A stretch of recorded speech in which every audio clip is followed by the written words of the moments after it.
जानकारी के लिए।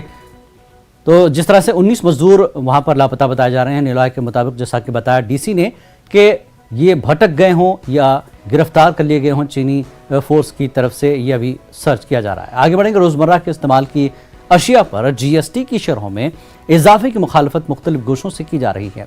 इस इकदाम को आम आदमी मुखालिफ बताया जा रहा है। कांग्रेस ने जीएसटी की शरहों में इजाफे के खिलाफ आज पार्लियामेंट के अंदर और बाहर एहतजाज करने का ऐलान किया है। कई जगहों पर कांग्रेस की जानिब से एहतजाज का सिलसिला जारी है।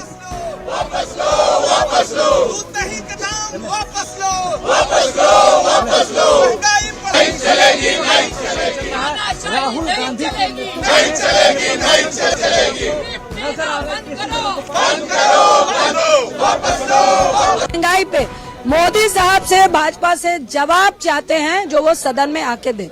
So the broad unity of the opposition is coming to action on the basic problems that face the people of the country: price rise, unemployment, and right of the people to defend their rights and to argue for their debates in the parliament.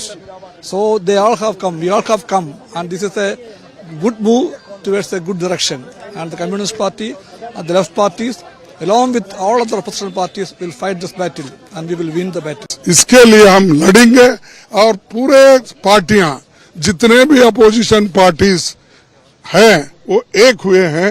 कल हमने message दिया था, बहुत से सारे opposition नेता भी यहाँ पर है और उन्होंने माना कि ऐसे जो प्राइस राइज के ऊपर एजिटेशन हो रहा है, इन्फ्लेशन के ऊपर हो रहा है और जो अन्याय छोटे मोटे चीजों पे है, जो दूध है, दही है, पनीर है, ये ऐसे चीजों पे रोजमर्रा चीजें हैं, एसेंशियल कमोडिटीज है, इस पे जो टैक्स, जीएसटी टैक्स उन्होंने लगाया है, उसके बारे में हम अंदर जाकर अपनी बात भी रखेंगे और लड़ेंगे।